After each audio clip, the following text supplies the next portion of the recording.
నమస్తే. అత్యంత విషాదం. పెద్ది సుదర్శన్ రెడ్డి అర్ధరాత్రి ఒక 12:30కు చనిపోయిండు. ఆయన యొక్క పార్థివ దేహాన్ని నల్లబెల్లికి తీసుకెళ్ళిండ్రు. చాలా విషాదం. వాళ్ళ కుటుంబ సభ్యులకు అత్యంత విషాదం. బీఆర్ఎస్ పార్టీకి కూడా చాలా విషాదం. ముఖ్యంగా తెలంగాణకే విషాదం. ఎందుకంటే గతంలో కూడా సాయి చంద్ చనిపోయాడు. గాయకుడు, ఉద్యమకారుడు, తెలంగాణ ఉద్యమకారుడు. బీఆర్ఎస్కు పాటలు పాడుతూ ఉండే సభలల్లో. ఆయన కూడా గుండెపోటుతోటే చనిపోయిండు.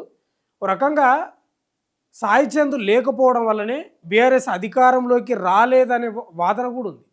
అంటే అంత గొప్పగా నడిపిస్తుండే సభలు కేసీఆర్ వచ్చేంత వరకు. ఉర్రూతలు వీస్తుండే ఆ మాటల ప్రవాహం, పాటల ప్రవాహం చాలా ఉండే. పెద్ది సుదర్శన్ రెడ్డి కూడా ఉద్యమకారుడే. తెలంగాణ కోసం చాలా కొట్లాడిన వ్యక్తే. ఆదివారం గుండెపోటు వచ్చింది హన్మకొండలో. అక్కడ ప్రైవేట్ హాస్పిటల్కి తీసుకుపోతే సిపిఆర్ చేసిండ్రు. దాదాపు 9 సార్లు చేస్తే 9వ సారికి కొంత ఏదో స్పందన వచ్చినట్లు తెలిస్తే మంచి వైద్యం కోసం సికింద్రాబాద్ తీసుకొచ్చారు. అప్పటి నుంచి వెంటిలేటర్ మీద చికిత్స అందిస్తున్నారు. కానీ వాస్తవంగా ఏంటంటే ఒకసారి హార్ట్ అటాక్ వస్తే ఆక్సిజన్ అందదు, మెదడుకు ఆక్సిజన్ అందదు. ఇప్పుడు ఆయన కోమాలనే ఉన్నాడు. స్పృహ లేదేం లేదు, మొత్తం కోమాలోకి వెళ్ళిపోయాడు. కారణం ఏంది? ఆయనకు హార్ట్ అటాక్ వచ్చినప్పుడే ఆక్సిజన్ అందలేదు మెదడుకు. ఏకదం ఆయన కోమాలోకి వెళ్ళిపోయింది. అప్పటి నుంచి ఇప్పటి వరకు కూడా అర్ధరాత్రి వరకు కూడా, ఈరోజు తెల్లారుతుంటే అర్ధరాత్రి వరకు కూడా ఆయన స్పృహలోకి రాలేదు.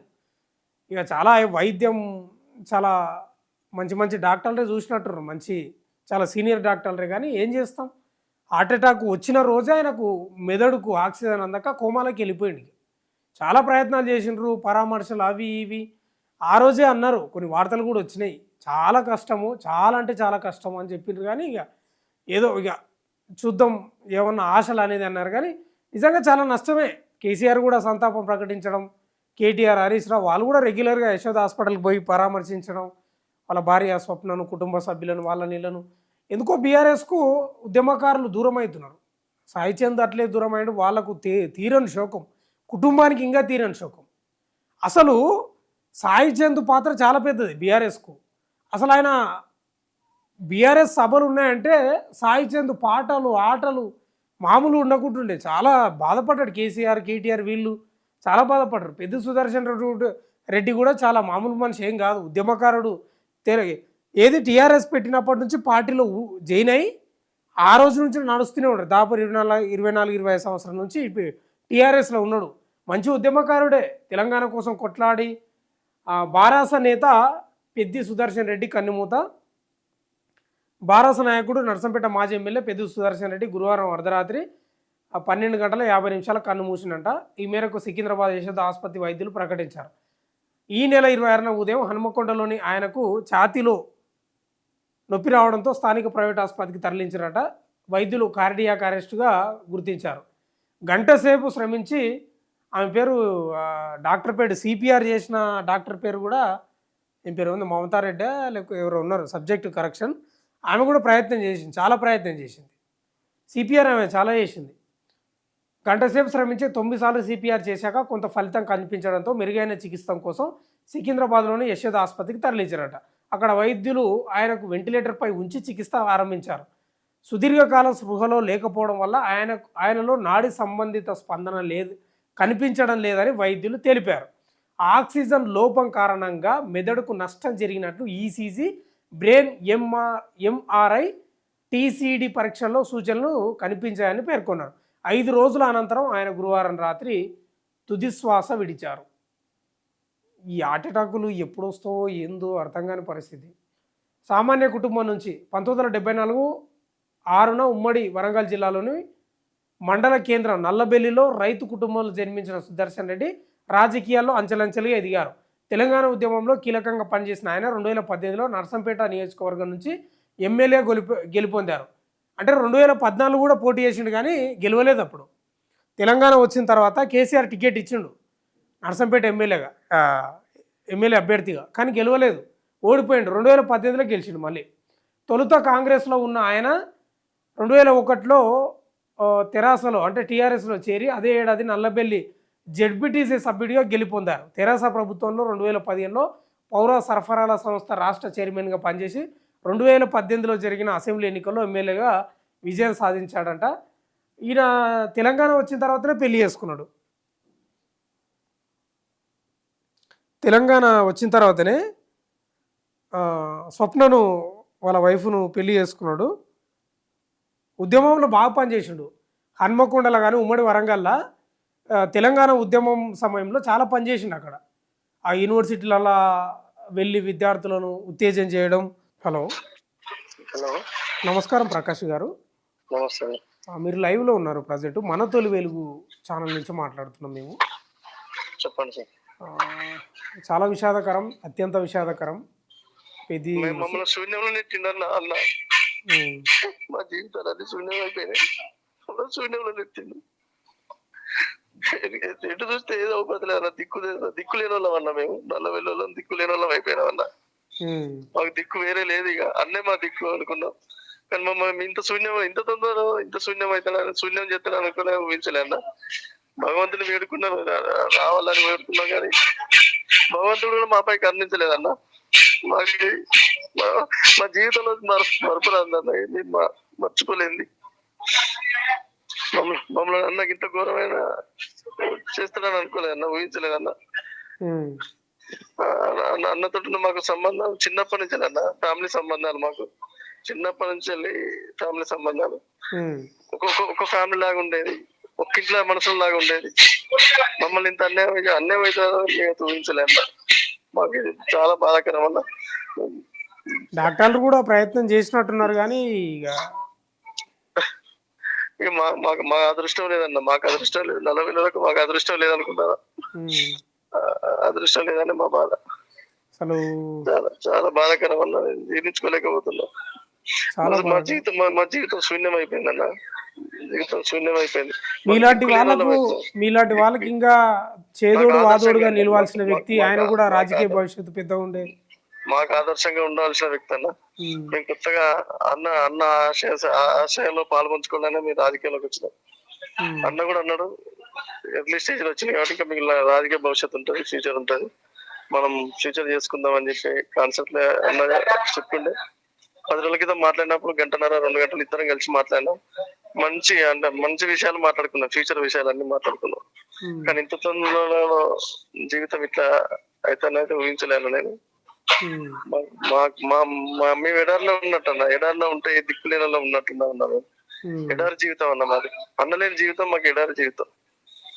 అన్న ఉంటే చాలన్న, ధైర్యం ఉంటే చాలు. ఆ బొమ్మ ఉంటే సరిపోతా అన్న మేము బతకడానికి. మాకు వేరే ఏదో అవసరం లేదు. అన్న బొమ్మ ఒక్కడుంటే చాలు. అన్న ఉన్నాడు, మాకు ఉన్నాడు అనే ధైర్యం ఉంటే చాలు మాకు. కానీ ఈ రోజు అదే లేకుండా పోయింది అన్న. మేము బతుకున్న జీవోత్సవాలతో అన్న. మేము బతుకుండి కూడా వేస్టే. అన్న లేని జీవితం మాకు వేస్ట్ అన్న. మేము బతుకున్నా కూడా వేస్ట్. మేము బతుకున్నా చనిపోయిన వాళ్ళతో సమానం. అన్న మమ్మలను అంతగా ప్రేమించేది, అంతగా ఆప్యాయతగా తీసుకున్నది. ప్రతి చిన్న అవసరాన్ని, పెద్ద అవసరాన్ని మాకు ఏదన్నా చిన్న సమస్య వచ్చినా అన్న ఉన్నాడు కదా, అన్నకి చెప్తే పడిపోతలే అనే కాన్సెప్ట్ ఉండే వాళ్ళం. కానీ ఇంత ఆగమైతే మా జీవితాలు అయితే ఊహించలేదు. ఇంత చెప్పలేదు. తీరని లోటే. ప్రకాష్ గారు ఎప్పుడన్నా ఇంత ముందు కూడా అట్లా స్ట్రోక్ వచ్చినట్లు ఏమైనా చెప్పేదా? లేదన్నా, ఏం స్ట్రోక్ లేదు. అంత ముందు రెగ్యులర్ కోవిడ్ 3 times వచ్చిందన్న. కోవిడ్ 3 times వచ్చింది. కోవిడ్ లో కూడా క్వారంటైన్ ఈయన ఓన్ గా ఓపెన్ చేసి క్వారంటైన్ పెట్టి వాళ్ళకు ఫ్రూట్స్, ఎగ్స్, మటన్ అందరూ ఓన్ రిస్క్ అన్న. అప్పులు చేసి మరీ సాధిండన్న పిల్లల్ని. కోవిడ్ క్యాంప్ పెట్టేసి క్వారంటైన్ పెట్టేసిండు నర్సమర్లో పెట్టి. ఈయన దగ్గర డబ్బులు లేకుండా కూడా డేర్ చేసి మన ప్రజలకు మనం సేవ చేయకపోతే ఎట్లా అని చెప్పేసి చేసిండు. అంతకుముందు ఆ కోవిడ్ వచ్చిన తర్వాతనే నిమోనియా వచ్చేది. అప్పుడప్పుడు కాపు కోవిడ్ వచ్చేది, నిమోనియా ఉండేది. అప్పుడప్పుడు నిమోనియా అయినప్పుడు పోయి చూపెట్టుకుని వచ్చేది. కానీ ఇంత ఎర్లీగా ఈ నిమోనియా వచ్చిందన్న. మొన్న కూడా హాస్పిటల్ పోయినా నిమోనియా అన్నాడు. మెడిసిన్ వాడుతున్నా అని చెప్పిండు అన్నట్టు. ఉండపోయినామన్నా మరి 2 రోజులు అంటే ఇక్కడ ఏదో ఉందన్న, ర్యాలీ ఉంది, దానికోసం వద్దులే అన్నాడు. సరే ఇంత నిమోనియానే ఇట్లా అవుతుంది అనుకోలే. నిమోనియా మామూలు నిమోనియానే అన్నాడు నాతో. మామూలు నిమోనియా వచ్చింది అన్నాడు. క్లాట్స్ లేవు. దాదాపు అన్నం అందరికి అడ్వైజ్ చేస్తాడు కోవిడ్ వచ్చిన వాళ్ళకు. ఎకోస్ప్రిన్ టాబ్లెట్ ఉంటది, ఎకోస్ప్రిన్ టాబ్లెట్ యాంటీకాగులేట్స్ ఉంటది. ఆ టాబ్లెట్ అందరు వేసుకోవాలని చెప్పేది. క్లాట్స్ వస్తాయి, స్ట్రోక్స్ వస్తాయి, కోవిడ్ వచ్చిన వాళ్ళు కంపల్సరీ అవి వేసుకోవాలని మాకే అప్పుడప్పుడు సూచనలు ఇచ్చేది. వేసుకోవాలి, 50 క్రాస్ అయిన వాళ్ళు కంపల్సరీ ఎకోస్ప్రిన్ మింగాలని చెప్పాడు. చిన్న ఏజ్, ఆయన చాలా భవిష్యత్తు ఉండే ఇంకా ప్రకాష్ గారు. చాలా చిన్న ఏజ్, 50 ఏళ్ళు అంటే పెద్ద విషయం కాదు కదా. కొత్తగా ఏం కాదు. ఆయన జీవిత ప్రస్థానంలో ఇది ఆ అంత పెద్ద ఏజ్ కూడా కాదన్న. చిన్నప్పటి నుంచి 25 సంవత్సరాల నుంచి ఆయన తెలంగాణ ఉద్యమం కాలం నుంచి ఏకదాటిగా ఒకటే జెండా పట్టుకొని ఇంత కష్టపడి మాకు నర్సపడ కాన్స్టిట్యూషన్ అండగా ఉన్నాడు. ప్రతి ఒక్కరికి, చిన్నోళ్ళకి పెద్దలకు అందరికి అండగా ఉండి ఇంత ఘోరం అయిపోయింది. అసలు ఎకోస్ప్రిన్ టాబ్లెట్ కూడా మింగుతాడు. నాకు కూడా ధైర్యం ఉండేది, అన్న మింగుతాడు, ఎకోస్ప్రిన్ మింగుతాడు, కంపల్సరీ వాళ్ళకి చెప్తాడు, మింగుతాడు కాబట్టి ఆయనకు స్ట్రోక్ రాదు అనే ధైర్యం ఉండేది. నేనే అప్పుడప్పుడు గుర్తు చేసుకునేది, అన్న మింగుతాడు కాబట్టి అట్లా ఇబ్బంది పడడు అన్న. ఇప్పుడు ఎట్లా ప్రకాష్ గారు అంత్యక్రియలకు సంబంధించి ఏర్పాటు చేస్తున్నాం, నల్లబెల్లి చేస్తున్నామండి. ఇప్పుడు నల్లబెల్లి మండలం ప్లస్ గ్రామం అదే కదా? అదే గ్రామం అండి, గ్రామం అదే, మండలం అదే. ఏడాక వాళ్ళ వ్యవసాయ పొల క్షేత్రం దగ్గర చేస్తున్నారా? వ్యవసాయ క్షేత్రం దగ్గర చేస్తున్నాం. అన్ని అరేంజ్మెంట్స్ అవుతున్నాయి, అక్కడ కూడా చేస్తాం. పొద్దున్న మార్నింగ్ పోయి అంతా సాఫ్ చేసి వచ్చినాం. కొంచెం ఇట్లా రోడ్ గిట్లా బాగాలేకపోతే మట్టి ఇట్లా చిప్స్ ఇట్లా పోపిస్తున్నాం, అన్ని అరేంజ్మెంట్ చేస్తున్నాం. ఇప్పుడు ప్రజెంట్ పార్థివ దేహం ఎక్కడుంది? పెద్ది గారి నర్సమఠ నుంచి ర్యాలీగా వస్తుందన్న. కింద నుంచి నర్సమఠకి ఎంటర్ అయింది ఇప్పుడే. అక్కడ కొంచెం ర్యాలీ చేసుకొని నల్లవెల్లికి వస్తుంది అన్న. నల్లవెల్లికి వచ్చి నల్లవెల్లికి 3 hours ఇక్కడ ఇంటి దగ్గర పెట్టి అక్కడ నుంచి వెళ్ళి ఆయన సొంత వ్యవసాయ పొలంలో చేస్తున్నాం. ఎట్లా సమాధి చేస్తారా? చితి పెట్టలేమన్నా, సమాధి చితి పెట్టలేదు. ప్రకాష్ గారు, వీళ్ళు మొత్తం ఎంతమంది వాళ్ళ అమ్మ నాన్నకు సంతానం? మొత్తం ఆడవాళ్ళు కానీ మగవాళ్ళు కానీ? అన్న ఇద్దరు ఆడపిల్లలు అన్న, 2 ఆడపిల్లలు, 5 మగపిల్లలు. అన్న చిన్నోడు, అందరికంటే చిన్నోడు అన్న. అందరికంటే ఇద్దనేనా చిన్న ఆయన? ఓకే. ఇప్పుడు అన్న వాళ్ళు 4 అన్న వాళ్ళు ఉన్నారా? ఉన్నారు. వాళ్ళ అక్క వాళ్ళు కూడా ఉన్నారా? ఉన్నారు, 2 ఉన్నారు. వీళ్ళంతా అక్కడనే హన్మకొండల, వరంగల్ అటే ఉంటారా? ఊర్లోనే? నల్లబెల్ల ముగ్గురు ఉంటారు అన్న. నల్లబెల్ల ఉంటారు, ఒకైనా హన్మకొండలో ఉంటారు. ఈయనకంటే పెద్ద అయినా హన్మకొండలో ఉంటారు. అమ్మ నాన్న కూడా ఉన్నారా? అమ్మ నాన్న, తల్లి తండ్రి? తండ్రి లేడు, తల్లి ఉంది. ఏదేమైనా చాలా తీరని లోటే ప్రకాష్ గారు మీకు, బీఆర్ఎస్ పార్టీకి కానీ.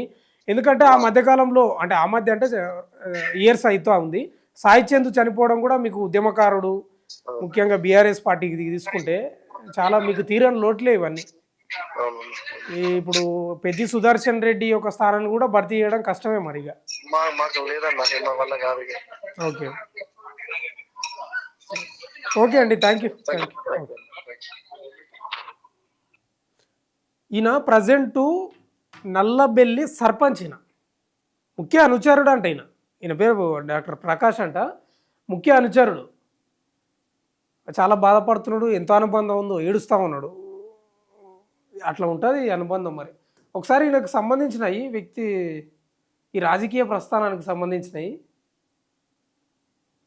ఒకసారి చూద్దాం మనం.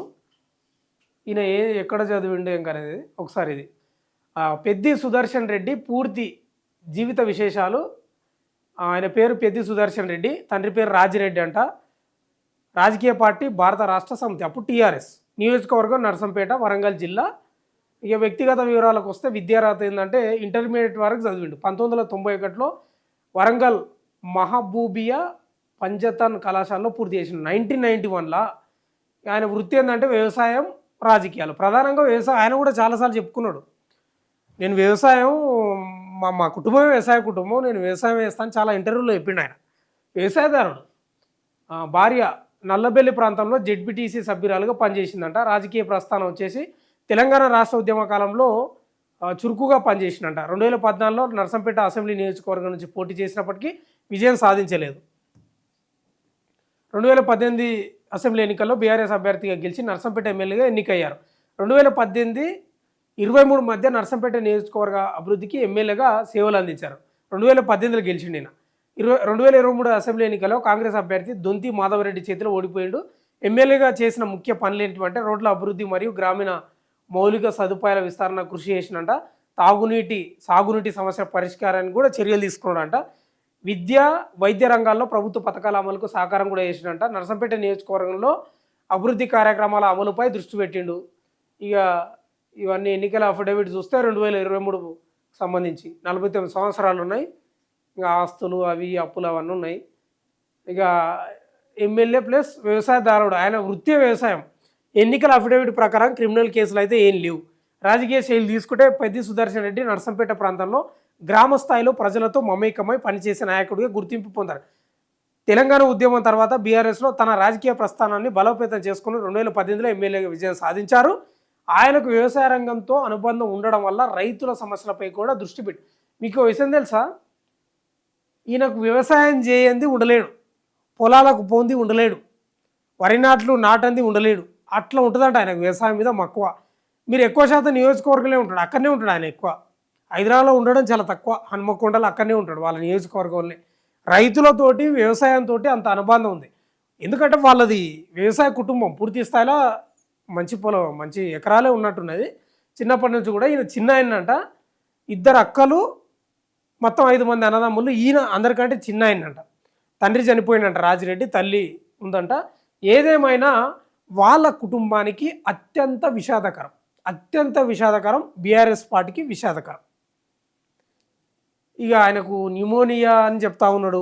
బీఆర్ఎస్ సర్పంచినా, నల్లబెల్లి సర్పంచ్, కొంత అనారోగ్యానికి గురి అయినట్టున్నాడు. గతంలో కూడా 3 సార్లు ఏదో కోవిడ్ వచ్చింది అంటున్నాడు. న్యూమోనియా టాబ్లెట్లు రకరకాలుగా. మరి ఏందో ఇక లోపల ఏం జరిగిందో కానీ మొత్తమే అయితే ఆయన ప్రస్థానం ముగిసింది. చాలా భవిష్యత్తు ఉండే ఇంకా. రేపు బీఆర్ఎస్ అధికారంలోకి వస్తే మంచి అవకాశాలే ఉండే, కానీ ఏం చేస్తాం, ఎవరికి ఎప్పుడు ఎక్కడ రాసి పెట్టిందో చెప్పలేం. కాబట్టి విషాదకరమే. చూస్తూనే ఉండండి మన తొలి వెలుగు.